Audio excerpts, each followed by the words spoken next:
Assalamualaikum warahmatullahi wabarakatuh. Halo teman-teman semuanya, perkenalkan nama saya Andriani Saputri dengan MPMC 1 channel 19053. Di sini saya akan menjelaskan tentang bab 6 transaksi entitas induk dan entitas anak aset tetap gitu.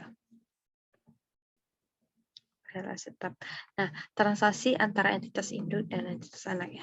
Nah, yaitu yang masih membedakan antara entitas induk dan entitas anak apakah dalam bentuk transaksi hulu atau transaksi hilir.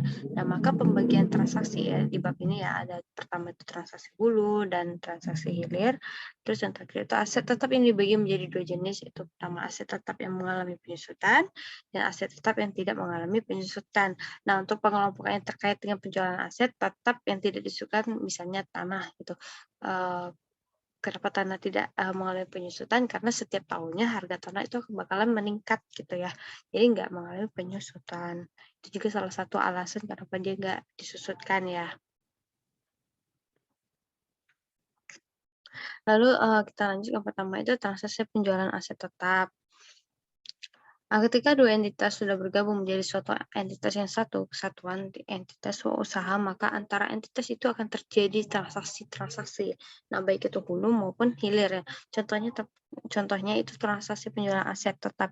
Nah, sedangkan aset tetap sudah diatur ya dalam PSAK 16 yaitu aset tetap ini digunakan untuk mendukung operasional perusahaan, contohnya menghasilkan barang sistem produksi, gitu ya. Nah, dampak terhadap pencatatan entitas induk dan jurnal eliminasi itu dapat terhadap pencatatan entitas induk. Nah, untuk transaksi hulu, bagi entitas ketika menjual aset tetap pada entitas anak itu disebut dengan disposal aset tetap atau penghentian aset tetap. Nah, penghentian aset tetap ini bisa disebabkan ya ada beberapa hal. Yang pertama itu aset tetap dijual, yang kedua ada aset tetap dihentikan penggunaannya. Di sini maksud, dihentikan penggunaannya jika aset kita itu mengalami ibaratnya kerusakan, sehingga aset itu tidak bisa lagi digunakan untuk operasional gitu, kegiatan operasional perusahaan. Jadi aset itu harus diberhentikan.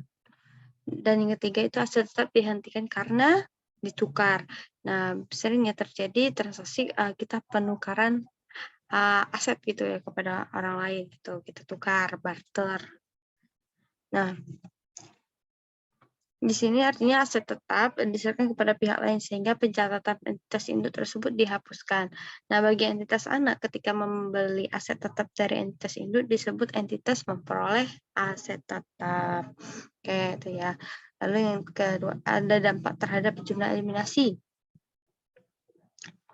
Nah, maka dari transaksi penjualan aset tetap yang dilakukan oleh entitas induk kepada entitas anak atau sebaliknya ya, maka diisi pencatatan entitas yang memiliki aset tetap akan mencatat adanya keuntungan atau kerugian dari penjualan aset tetap.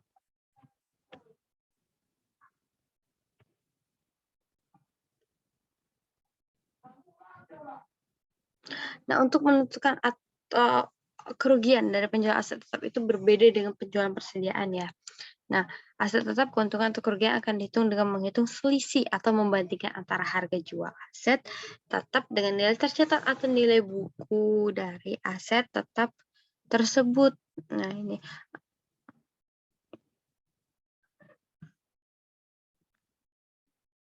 untuk persediaan itu menentukan keuntungan dan kerugian dari penjualan persediaan yaitu dengan mengurangkan harga perolehan atau harga jual dikurang harga perolehan pada saat memperoleh barang dagang tersebut. Nah, untuk rumusnya itu nilai tercatat atau nilai buku itu untuk mencari nilai buku itu harga perolehan aset tetap dikurangi dengan akumulasi penyusutan.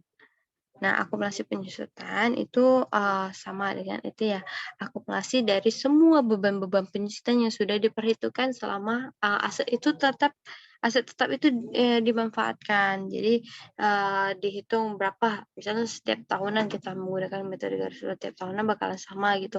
Jadi dikumulatifkan, jadilah akumulasi penyusutan.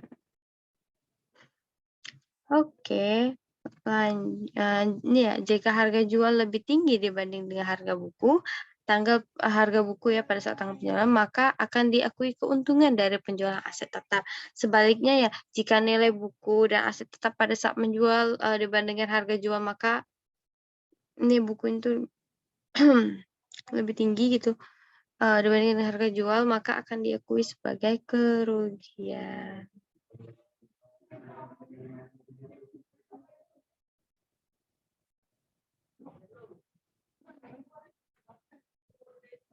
Ya, di sini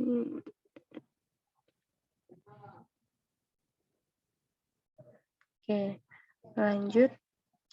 Entitas induk akan mencatat jurnal untuk transaksi terkait keuntungan atau kerugian pada saat penjualan dan pada saat proses menyiapkan laporan keuangan konsolidasian. Akan menangguhkan pencatatan dari keuntungan atau kerugian sebagai keuntungan atau kerugian yang belum terrealisasi gitu. Nah, keuntungan atau kerugian dari aset tetap dikatakan sudah terrealisasi, yaitu pertama, aset tetap disusutkan. Yang kedua, aset tetap tidak disusutkan. Nah, aset tetap yang tidak disusutkan contohnya tadi itu kan tanah ya. Ketika entitas anak telah menjual aset tetap berupa tanah gitu kepada entitas non afiliasi, maka keuntungan atau kerugian itu sudah terrealisasi. Pertama, aset tetap berupa tanah masih berada di entitas anak sebagai pembeli. Nah, keuntungan atau kerugian dari penjualan aset tetap berupa tanah itu belum terrealisasi dan akan ada pencatatan untuk penangguhan keuntungan atau kerugian yang belum terrealisasi ya. Nah, berikut ada dampak transaksi penjualan aset tetap tidak disusutkan terhadap pencatatan entitas induk dan jurnal eliminasi. Nah, contohnya itu ada 3 peristiwa yang terjadi ya. Contohnya dapat transaksi penjualan tanah terhadap pencatatan entitas induk dan jurnal eliminasi. Nah, ada 3 peristiwa yang akan terjadi. Yang pertama itu aset tetap berupa tanah oleh entitas induk yang dibeli dari entitas non-afiliasi, maka tanah itu diperoleh peristiwa. Nah, yang kedua itu aset tetap berupa tanah milik entitas induk dijual kepada entitas anak, maka bagi entitas anak ketika membeli dari entitas induk, maka tanah itu diperoleh peristiwa. Nah, yang ketiga itu entitas anak menjual tanah kepada entitas non-afiliasi. Maka di sini akan ada 3 skenario yang mungkin akan terjadi. Nah, yang pertama itu peristiwa itu terjadi pada periode yang sama, contohnya tahun 2015 nih. Maka pada skenario ini keuntungan atau kerugian skenario 1 sudah terselesai, tidak perlu adanya jurnal eliminasi. Skenario kedua tuh peristiwa 1 dan peristiwa 2 terjadi dalam periode yang sama, sedangkan peristiwa 3 terjadi di tahun berikutnya, atau entitas anak belum menjual tanah tersebut ke pihak non-afiliasi. Maka di sini keuntungan atau kerugian atas penjualan tanah tersebut akan ditangguhkan gitu. Maka harus dibuat jurnal eliminasi yang yaitu berupa keuntungan atau kerugian penjualan yang sudah dicatat di pembukuan entitas induk pada saat entitas induk menjual kepada entitas anak. Nah, skenario yang ketiga itu peristiwa 1 dan peristiwa 2 terjadi di tahun sebelumnya dan peristiwa 3 terjadi di tahun berikutnya gitu, dan menjadi fokus utama untuk pencatatan keuntungan atau kerugian dari penjualan aset tetap gitu. Maka telah dikatakan terjadi keuntungan atau kerugian yang terrealisasi sehingga entitas induk dan akan mencatat jurnal keuntungan atau kerugian atas penjualan tanah tersebut harus ditambah sebagai komponen laba rugi konsolidasi pada periode berjalan dan entitas induk membuat jurnal eliminasinya. Nah, aset tetap yang disusutkan contohnya di sini peralatan atau mesin atau bangunan.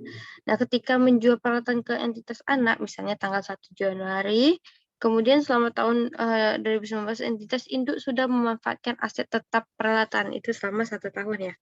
Nah, jadi pada saat tanggal 31 Desember 2019, entitas induk itu sudah mengakui ya keuntungan atau kerugian dari penjualan peralatan tersebut. Sehingga keuntungan atau kerugian di alih aset yang disusulkan dikatakan terrealisasi ketika sejalan dengan pemanfaatan aset tetap, bukan pada saat dijual. Artinya, keuntungan atau kerugian atas penjualan aset tetap antara entitas induk dan entitas anak akan terrealisasi pada saat pelepasan atau penggunaan aset tetap itu. Nah, transaksi hilir penjualan aset tetap tidak disusutkan. Artinya, yang menjual adalah entitas anak kepada entitas induk, sehingga akan ada pencatatan keuntungan atau kerugian dari penjualan, misalnya tanah gitu ya. Maka yang dicatat oleh entitas anak dan di pencatatan entitas induk mencatat penangguhan keuntungan atau kerugian yang belum terrealisasi hanya dengan mengakui berapa besar porsi atau persentase kepemilikan gitu. Oke, terima kasih kepada teman-teman semuanya. Semoga bermanfaat. Lebih dan kurang saya mohon maaf. Wassalamualaikum warahmatullahi wabarakatuh.